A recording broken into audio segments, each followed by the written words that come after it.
അപ്പം ഒരു കുട്ടി കൃഷ്ണനെ കിട്ടി. അല്ല അങ്ങനെയല്ല, നമ്മൾ കുട്ടിക്കാലം മുതൽ നമ്മൾ രണ്ടുപേരുടെ ആഗ്രഹമായിരുന്നു.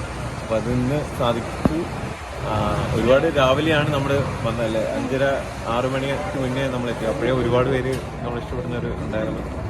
പിന്നെ എല്ലാവരുടെയും സ്നേഹം, പ്രാർത്ഥന, അനുഗ്രഹം ഉണ്ടാവണമെന്ന് ആഗ്രഹിക്കുന്നു. അതെപ്പോഴും ഉണ്ടാവുമെന്ന് വിശ്വസിക്കുന്നു.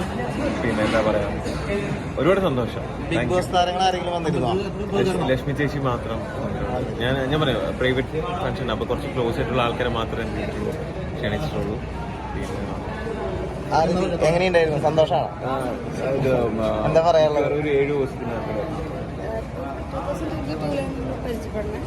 22, 23, 24, 25 ഇപ്പോഴാണ് നമ്മൾ മാരേജ് കഴിക്കുന്നത്. അപ്പോൾ ഇത്രയും ഒരു ടൈം ഗ്യാപ്പ് ഉണ്ടായിരുന്നു. നമുക്ക് ആ ഒരു ടൈം ഗ്യാപ്പ് നമുക്ക് പരസ്പരം മനസ്സിലാക്കാനും പരസ്പരം അങ്ങോട്ടും ഇങ്ങോട്ടും ഇഷ്ടം കൊണ്ട് മാറാനും എല്ലാത്തിനുള്ളൊരു സമയം നമുക്ക് കിട്ടി. അപ്പോൾ അത്രയും സമയം എടുത്തിട്ട് നമ്മൾ ആഗ്രഹിക്കുന്ന രീതിയിലായിട്ട് കല്യാണിക്കാൻ പറ്റിയതിൽ ഭയങ്കര സന്തോഷം.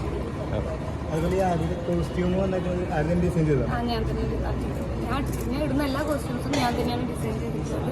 വെഡ്ഡിങ് സാരി മാത്രം 2 വെഡ്ഡിങ് സാരി മാത്രം എംബ്രോയിഡറി സാരി എടുത്തു. പക്ഷെ അതിലെ ഹാൻഡ് വർക്കും ബ്ലൗസും എല്ലാം ഞാൻ ഡിസൈൻ ചെയ്തു. സാരി എംബ്രോയിഡറി എടുത്തു. അതൊന്നും പറയാൻ പറ്റില്ല, ഷോർട്ട് ടൈമിൽ ചെയ്തിട്ടുള്ളത്. രാധാകൃഷ്ണ സ്റ്റോറി ലൈൻ വെച്ചിട്ടാണ് ചെയ്തിരിക്കുന്നത്. ഗുരുവായൂരമ്പലത്തിലെ രാധാകൃഷ്ണ സ്റ്റോറി ലൈനിൽ കൃഷ്ണയുടെ മുമ്പിൽ വെച്ചിട്ട് കല്യാണിക്കാൻ പറ്റി. ഇനി നെക്സ്റ്റ് പ്ലാൻ എന്താണ്? ഫംഗ്ഷൻസ് വരുന്നുണ്ട്, ചെറിയ ചെറിയ ഫംഗ്ഷൻസ് ഉണ്ട്. പിന്നെ ഒരു ഹണിമൂൺ ഉണ്ട്.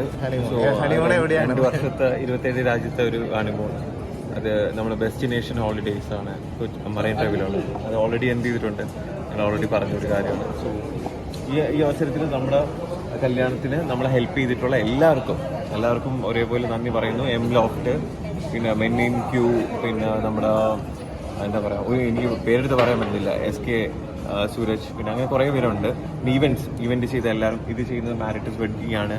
സോ അങ്ങനെ എല്ലാവരും നല്ല ഓർഗനൈസ്ഡ് ആയിട്ട്, നല്ല ഹാപ്പി ആയിട്ട്, എന്താ പറയുക, ഭയങ്കര സന്തോഷം തോന്നുന്നു.